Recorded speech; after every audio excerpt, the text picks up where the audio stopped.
E peço que abram as Bíblias em Mateus, capítulo 8. Mateus, capítulo 8, versículo 16. Página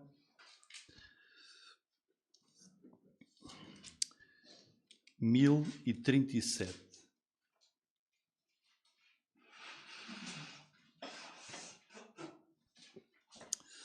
Mateus 8. E vamos ler aqui dois versículos, versículo 16 e 17. E diz: chegada à tarde, trouxeram-lhe muitos endemoniados, e ele, com a sua palavra, expulsou deles os espíritos e curou todos os que estavam enfermos, para que se cumprisse o que fora dito pelo profeta Isaías, que diz: ele tomou sobre si as nossas enfermidades e levou as nossas doenças. Estamos a prosseguir o estudo, versículo a versículo, do Evangelho segundo Mateus. E capítulo 7 terminou com o fabuloso Sermão do Monte, que Jesus transmitiu. E o capítulo 8, que estamos a começar, é um capítulo que inicia uma série de relatos do poderoso ministério de Jesus publicamente. Agora vamos ver Jesus a agir no meio das multidões, de aldeia em aldeia, de vila em vila. E vamos ver aqui o poder de Jesus e a autoridade de Jesus sobre todas as coisas, todas.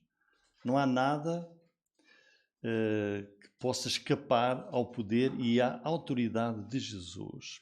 E versículo 18, se virem na vossa Bíblia, diz que Jesus é procurado por grandes multidões. E Jesus vendo em torno de si uma grande multidão. Jesus é procurado por grandes multidões, as multidões estão a aumentar, e se nós tentarmos perceber, serão multidões de quantas pessoas? Num dos milagres que Jesus fez de transformar da multiplicação dos pães, está registado que estavam 5.000 homens, não contando mulheres e crianças. Portanto, quando se fala aqui grande multidão, são milhares e milhares de pessoas, são 10.000, 15.000, mesmo muitas pessoas. E elas são atraídas pelo Senhor Jesus, elas procuram Jesus, quer para ouvir a palavra de Deus, quer, como nós vemos aqui, para serem curados das suas doenças, das suas necessidades. Ora, onde é que Jesus está agora? O versículo 5 diz: entrando Jesus em Cafarnaum. E o versículo 14, e Jesus entrando em casa de Pedro. Então Jesus agora está na vila piscatória que fica na margem norte do Mar da Galileia. O Mar da Galileia é um lago que na sua maior extensão tem 30 km. Daqui até Passa da Póvoa, não é? É um lago mesmo muito grande. E Cafarnaum ficava lá na margem norte. Era uma vila de pescadores, sobretudo, estavam ali à beira do lago. E Jesus está, por sua vez, está a ficar na casa do apóstolo Pedro. E nós lemos lá no versículo 16, chegada a tarde. Porque é que aqui está escrito que o que vai acontecer é ao fim do dia, quando a tarde já estava a chegar, ou seja, o dia de sábado estava a chegar ao fim. Isto quer dizer o quê? Porque esta referência? Porque este chegada à tarde é uma referência ao dia de sábado, dia da semana que é o sábado, que estava a chegar ao fim. E o que é que o dia do sábado tem de especial para os judeus? A lei de Moisés determinava, é até um dos 10 mandamentos, que no sábado era o dia do descanso. Mas era descanso para todos. para as pessoas e até para os animais, tudo parava para descansar, para ganharem alento, para ganharem força, para poderem, na semana a seguir, continuar a sua vida normal. Ora, a lei de Moisés dizia, entre muitas coisas, que não podiam parar, e havia certas coisas que não podiam fazer. Por exemplo, viajar, não podiam viajar mais do que o caminho de um sábado, que era mais ou menos 1 quilómetro. Olha, 1 quilómetro é como daqui, lá embaixo, ao cruzamento do Torigalo. Portanto, pela lei, não podiam viajar no dia do sábado. Mas aqui diz, chegada a tarde, o que é que aconteceu quando o dia do sábado terminava com o pôr do sol? Quando o sol se punha, já a partir daí, o sábado acabou, já podiam fazer a vida normal.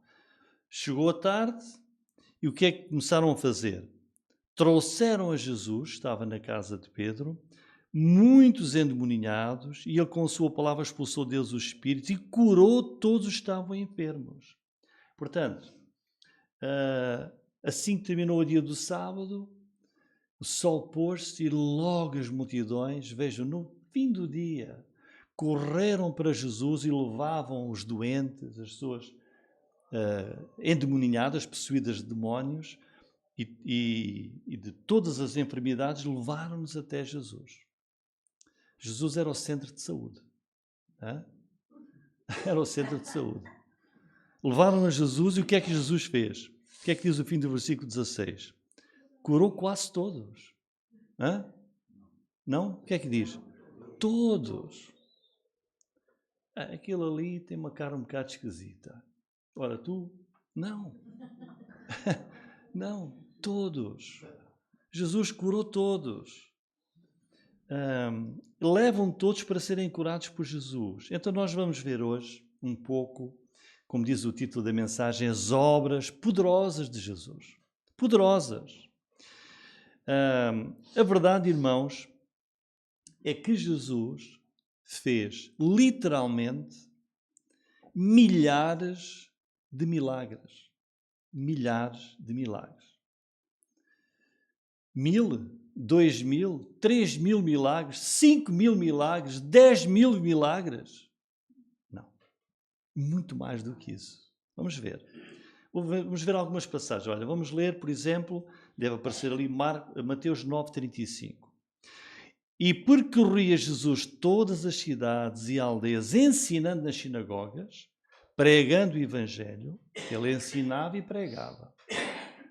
E curando, quantas? Todas as enfermidades e moléstias entre o povo. Todas. Esta é difícil. Esta é difícil. Temos aqui entre nós 2 médicos, não é? Eles sabem melhor do que qualquer um. Isto é difícil, esta doença, esta não tem hipótese, não é? Muitas. Jesus, não havia isso. Todas as enfermidades. Olha o que diz Mateus 12:15. Jesus, sabendo isso, retirou-se dali e acompanharam-no grandes multidões. Olha, não é grupos de pessoas. Milhares de pessoas. E ele curou quantos? Todos. Irmãos, imaginem milhares de pessoas. Imaginem um estádio de milhares de pessoas. Jesus curou todos os que estavam doentes. Jesus fez milhares e milhares de milagres. Mateus 14:14. E Jesus saindo, vejam, não foi uma vez apareceu Jesus uma multidão, muitos dias. Olhem, estamos a avançar, já vimos Mateus 8, Mateus 9, era outro dia, Mateus 12, outro dia, agora Mateus 14. E Jesus saindo viu uma grande multidão e possuído de íntima, olha o coração de Jesus. Jesus ficou cheio de compaixão. Ele chorou mais do que uma vez. Para com essa multidão, curou os seus enfermos. Era o Filho de Deus. Vejam, Mateus 15 é outro capítulo, é outro dia. E vieram ele grandes multidões que traziam consigo o quê? Coxos, cegos, mudos, O mudo não podia. O mudo pode dizer: o que é que tens? É mudo. E precisava. Jesus precisava. Ele, aleijados e outros muitos, diz: olha, todas as doenças possam imaginar. Os lançaram aos pés de Jesus e ele os sarou. Marcos 6,56. E onde quer que entrava, ou em cidade, ou aldeias, ou no campo, apresentava os enfermos nas praças. Jesus entra numa aldeia, numa vila, numa cidade, tem as praças. Rogavam-lhe que os deixasse tocar, ao menos na orla da sua roupa. Olha, agora bastava tocar. E todos os que lhe tocavam saravam. Todos. E depois há um resumo. Irmãos, podia continuar aqui a dizer muitas outras situações. Mas Atos 10:38 diz assim: como Deus ungiu a Jesus de Nazaré com o Espírito Santo e com poder, o qual andou fazendo o bem e curando a todos os oprimidos do diabo, porque Deus era com ele. Irmãos, o poder de Jesus está além da tua imaginação ou da minha. Não se pode medir. Irmãos, pensem, que homem é esse, que pessoa é essa que cura todos, milhares e milhares, todos os dias, milhares e milhares que vinham. É só o poder de Deus.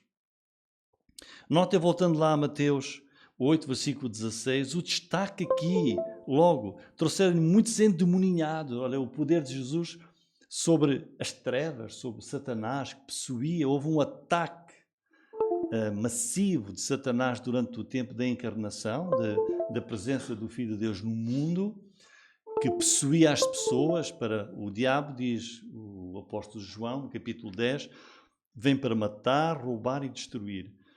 Mas diz aqui o destaque que Mateus faz: o poder de Jesus para libertar as pessoas do poder diabólico, das trevas, mortal de Satanás. As pessoas precisavam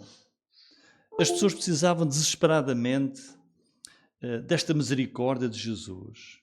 E o destaque aqui do Evangelho é: Jesus curou a todos, curou todos.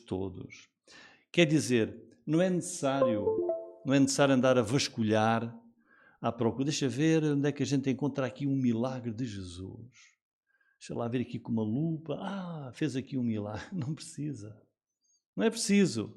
Basta abrir a palavra de Deus nos Evangelhos e folhear os Evangelhos e vemos em cada capítulo milagres e milagres do Senhor Jesus Cristo. Foram milhares e milhares curados por Jesus, dia após dia, semana após semana. Toda a pessoa que tinha uma doença, que tinha uma enfermidade, ou possuída por demónios, Jesus curava. Quer doença física, quer possessão demoníaca, quer operação espiritual, curava todos que vinham a Ele. E agora pensem, Jesus curou todas as pessoas, milhares e milhares que foram a Ele com as suas necessidades. Jesus salva todos os milhares e milhares que forem a Ele, crendo no seu nome, aceitando-o como Salvador. A ninguém rejeita o Senhor Jesus Cristo.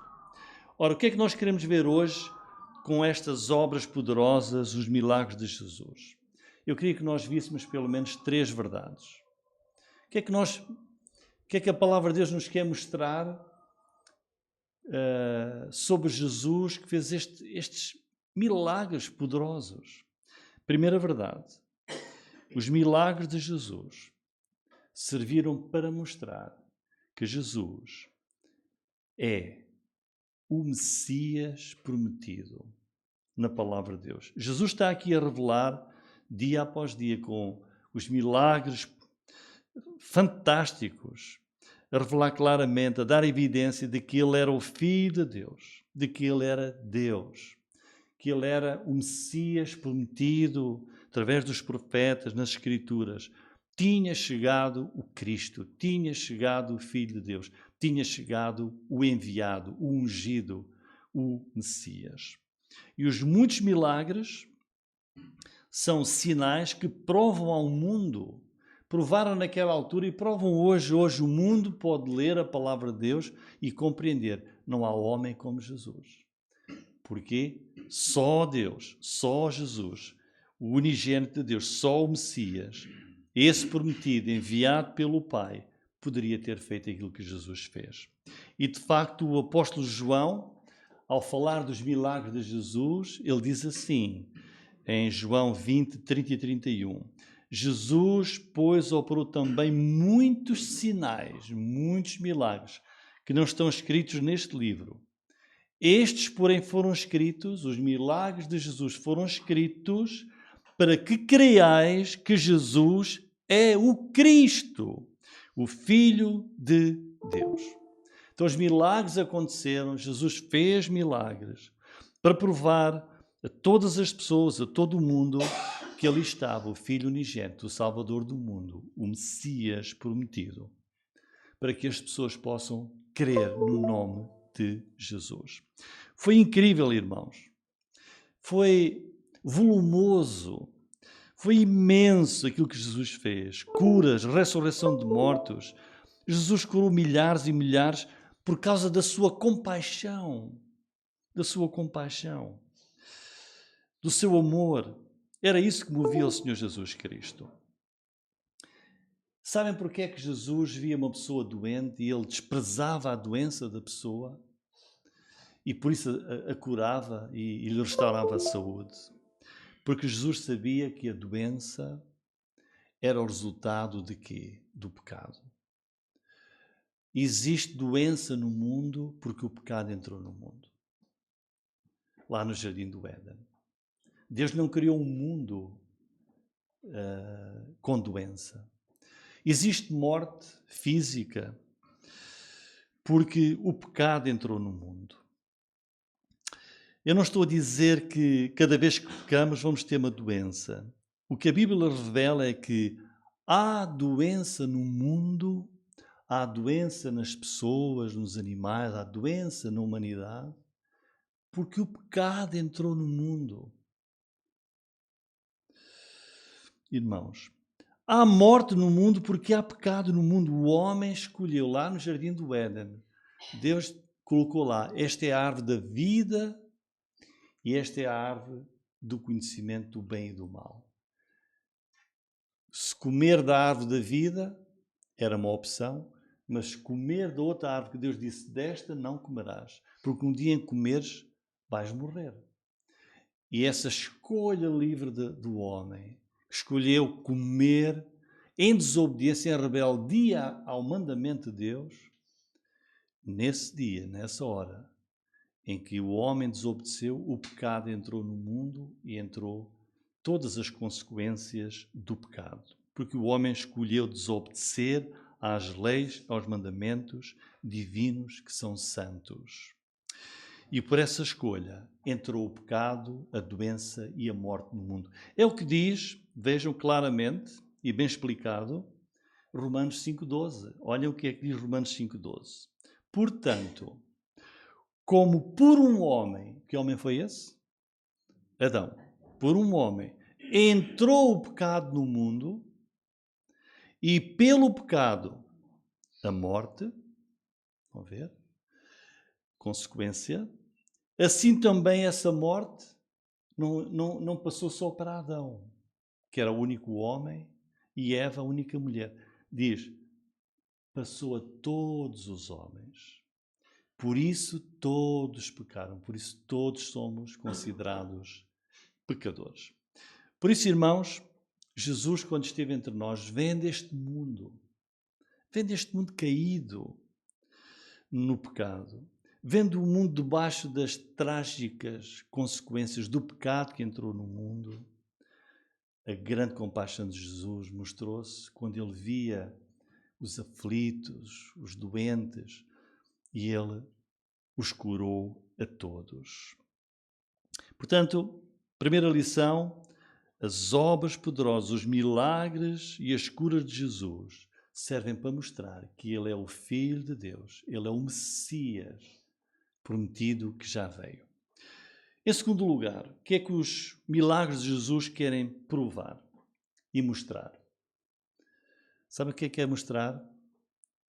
milhares e milhares de pessoas a serem curadas. Jesus está a dizer assim: o futuro reino de Deus vai ser assim. As obras poderosas de Jesus servem para mostrar como vai ser o futuro reino de Deus. Quando o Senhor Jesus estabelecer o seu reino, o reino de Deus, o reino dos céus, Apocalipse 21:4 diz assim: o que é que vai existir? E Deus limpará dos seus olhos toda a lágrima, não haverá mais morte, nem pranto, nem clamor, nem dor. Então, pelos seus milagres, Jesus dá-nos uma amostra, dá-nos uma visão. Como é que vai ser o seu reino glorioso? Como é que nós vamos viver com Jesus eternamente? Vai ser na maior abundância, na maior felicidade, na maior glória? Nenhum problema, nenhuma doença, nenhuma morte, nenhuma dor, nenhuma lágrima. E será que Deus consegue fazer isso? Jesus curou todos os que vieram a Ele, todos, milhares e milhares. Deus vai, o Senhor Jesus, com o seu poder, vai limpar todo o mal, vai criar novas todas as coisas. E estas obras poderosas do Filho de Deus, enquanto esteve aqui 3 anos, dão-nos a garantia que isso é verdade, que isso vai acontecer. Porque, na verdade, irmãos, Jesus vai estabelecer um reino futuro, onde será eliminada toda a doença. Não existirá nenhuma possessão demoníaca, porque o diabo está no lago de fogo e enxofre. Não haverá nenhuma morte, nenhuma dor, não haverá nenhum pecado mais a afligir daqueles que vão herdar a vida eterna. E o Senhor Jesus já está a dar aqui uma prova, um vislumbre. Nós podemos olhar e ver que é verdade que isso vai acontecer. Com os seus poderosos e milhares de milagres, provam que Jesus consegue vencer todas as coisas pelo seu poder. E assim vai ser o seu reino futuro. Depois, versículo 17, as poderosas obras de Jesus também o que é que querem mostrar? Está lá, o escritor disse, versículo 16 diz que ele curou toda a gente. Para quê? O que é que diz Mateus 8,17? Porque é que Jesus curou? Para que se cumprisse o que fora dito pelo profeta Isaías, que diz: Ele tomou sobre si as nossas enfermidades e levou as nossas doenças. Ora, o Antigo Testamento tinha profetizado, tinha dito que o Messias, o enviado de Deus, viria. E muitos profetas falaram disso. E muitos profetas disseram muitas coisas sobre o Messias divino. Muitas coisas sobre o Cristo de Deus. Muitas coisas sobre o Salvador do mundo. Disseram que, e as palavras de João Batista, o último profeta, eis o Cordeiro de Deus tira o pecado do mundo. As profecias desses profetas disseram muitas coisas sobre o que seria o Messias e o que faria esse Messias. E Jesus cumpriu todas as profecias bíblicas. Tudo o que esses profetas disseram, centenas, milhares de anos antes, Jesus cumpriu tudo. Tudo, totalmente. E aqui Mateus fala de uma coisa que Jesus também cumpriu. Ele está aqui a fazer uma referência ao profeta Isaías, no capítulo 53, em que diz esse capítulo 53, versículo 4, é a referência deste versículo 17, é Isaías 53, 4. Ok? Que quando o Messias viesse, ele iria tomar sobre si as nossas enfermidades e levar as nossas doenças. O profeta disse que Jesus iria iria agir com as doenças e as enfermidades das pessoas. Olha, Isaías capítulo 53, fazem bem em decorá-lo. Fazem bem em decorar esse capítulo. Não é difícil. mas tentem decorá-lo. Eu já o decorei. E então, os irmãos vão ter esse desafio também. É um capítulo excepcional. Isaías 53. É um dos capítulos mais importantes de toda a Bíblia. E fala claramente, 700 anos antes de Jesus vir, esse capítulo 53, fala claramente da morte de Cristo. Mas para melhor o entendermos e para nos ajudar a compreender, vamos ver o contexto. Olha, diz assim, Isaías 53, versículo 4, 5 e 6. O que é que diz? Verdadeiramente, então isto é que o que ele vai dizer é que é verdade. Verdadeiramente, ele, o Messias, quando ele veio, tomou sobre si as nossas enfermidades e as nossas dores levou sobre si. E nós o reputávamos por aflito, ferido de Deus e oprimido. Então, o que estava a acontecer na vida de Jesus era a vontade do Pai. Ele vai ser ferido e oprimido por quem? Pelos homens? Não, pelo Pai. E porquê? O Pai vai continuar. Então aqui ele diz, versículo 4, que Jesus tomou sobre si as nossas doenças, enfermidades. Mas ele vai falar aqui, o profeta, duas coisas distintas. Primeiro, que Jesus, quando veio, tratou das doenças e dificuldades das pessoas. Todos estes milagres que nós tivemos a ver. Todas as pessoas que vinham com doenças, qualquer doença, possuídos de demónios, qualquer coisa, até mortos o Senhor ressuscitou, estava a cumprir a profecia de Isaías. Mas o versículo 5 começa com uma palavra, que é mas.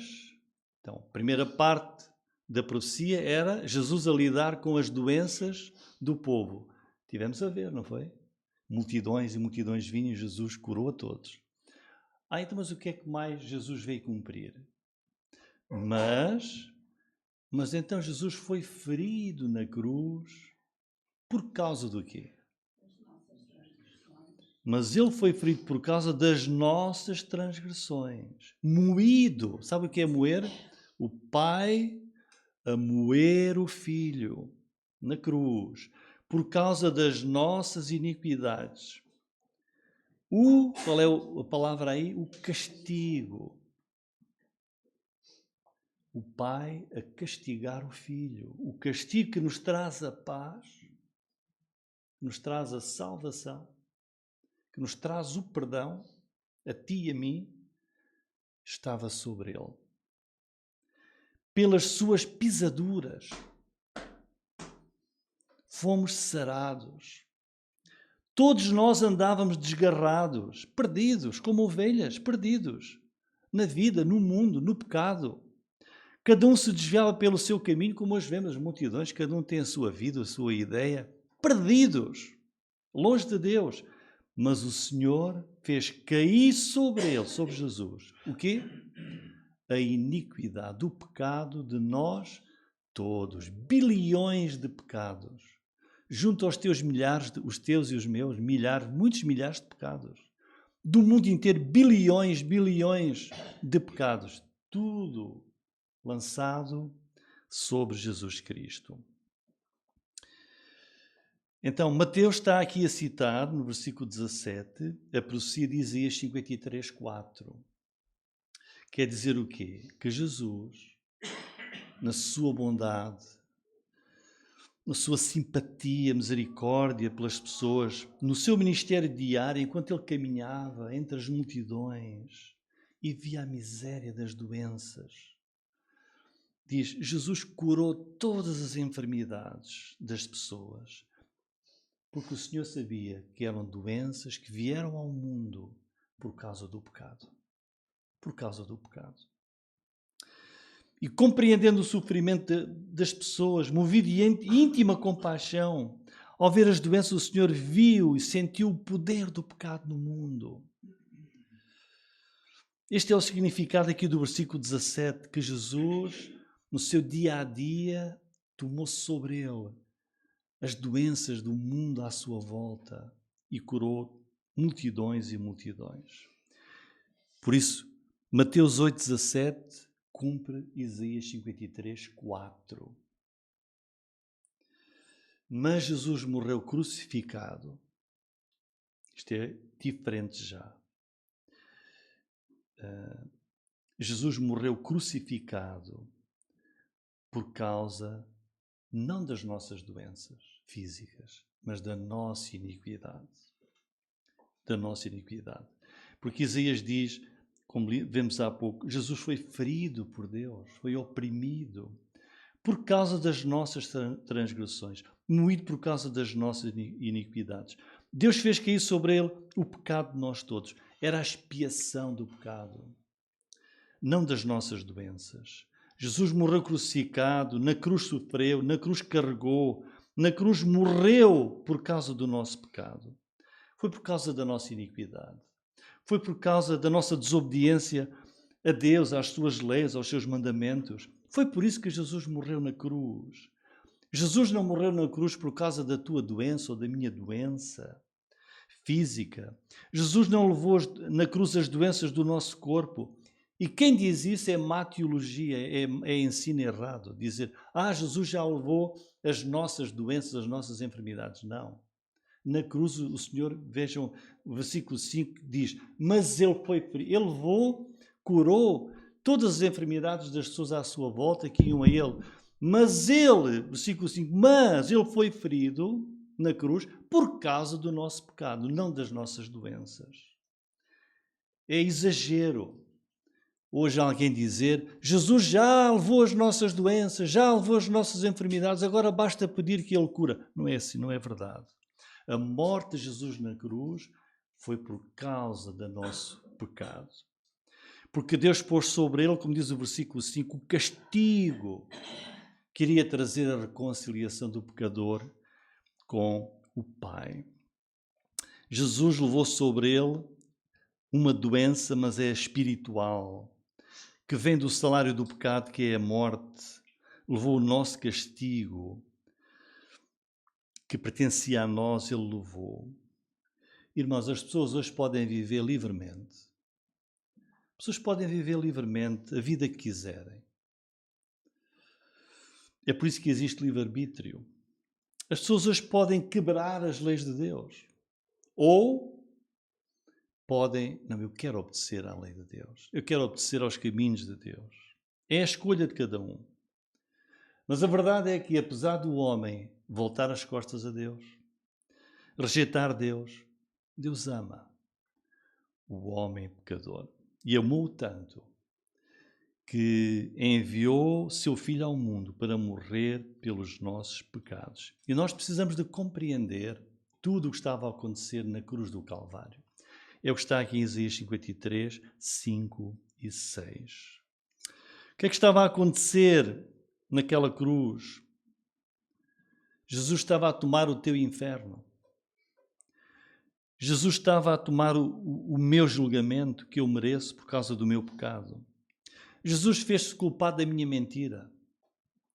Jesus fez-se culpado da tua cobiça. A humanidade é culpada do crime e Jesus disse, lança sobre mim esse crime. Lança sobre mim todo o adultério do mundo. Lança sobre mim toda a idolatria do mundo. A culpa do pior pecado, mais horrível, daquilo que nós somos no pior, coisa mais odiosa e suja, lança sobre mim. Castiga-me a mim. O castigo que nos traz a paz estava sobre ele. Jesus tomou sobre ele todo o inferno que nós merecemos, todo o julgamento que nós merecemos. Jesus tomou isso tudo sobre ele. Era Deus a castigar o seu filho com o castigo que tu e eu merecemos. O Senhor fez cair sobre ele a iniquidade de nós todos.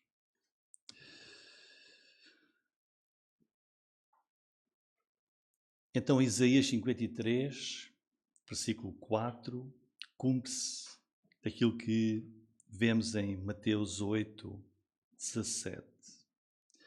Mas o capítulo 53, versículos 5 e 6, mostra-nos que Jesus levou sobre ele, foi na cruz, o pecado do mundo inteiro. Jesus é o nosso Salvador. E por isso, quando hoje alguém crê em Jesus Cristo, o que é que acontece? Quando alguém hoje crê em Jesus Cristo, acontece o seguinte: é tornada essa pessoa filha de Deus, o Espírito Santo passa a habitar nele, nasce de novo, torna-se um filho de Deus. E quando partir deste mundo, o céu abre-se e o Senhor Jesus o recebe como herdeiro da vida eterna, como herdeiro da salvação eterna. Como diz João 20, versículo 31. Está-se a referir aos milagres de Jesus. Estes milagres que Jesus fez, as obras poderosas que ele fez, foram escritos. Porque é que Mateus, Lucas, João, Marcos escreveram todos os milagres que Jesus fez? Foram escritos para tu creres que Jesus é o Cristo, o Filho de Deus, é o Messias. E crendo, tenhais vida em seu nome. Basta crer. Jesus é o Filho de Deus. Jesus é o Salvador do mundo. Ele tomou na cruz o meu pecado. É feito um Filho de Deus. Em conclusão, amados irmãos, há 2000 anos Jesus, o Messias, veio ao mundo para morrer pelos nossos pecados. Ele não veio morrer pelas nossas doenças. Ele veio morrer pelos nossos pecados. Mas enquanto viveu e viu o mundo a sofrer o castigo da doença que entrou por causa do pecado, Jesus curou todos que iam até ele. Porque o Evangelho são boas novas. Boas novas do perdão de Deus. O Evangelho não são boas novas de saúde. O Evangelho não são boas novas de saúde, de libertação de doenças. Não, o Evangelho são boas novas do perdão de Deus pelo seu Filho que veio ao mundo. Cristo foi feito pecado na cruz, não foi feito doença na cruz. Jesus na cruz tirou o pecado do mundo, não tirou a doença do mundo. Jesus morreu não pelas tuas e minhas doenças, mas morreu pelo pecado no mundo. E vou terminar lendo 1 Pedro 2,24, que explica bem isto. Levando ele mesmo, ou seja, Jesus, em seu corpo, olha, no seu corpo, os nossos pecados sobre o madeiro, que é sobre a cruz, para que, mortos para os pecados, pudéssemos viver para a justiça. E pelas suas pisaduras fostes sarados, fostes salvos. Glória ao nome do Senhor Jesus Cristo. Amém, irmãos.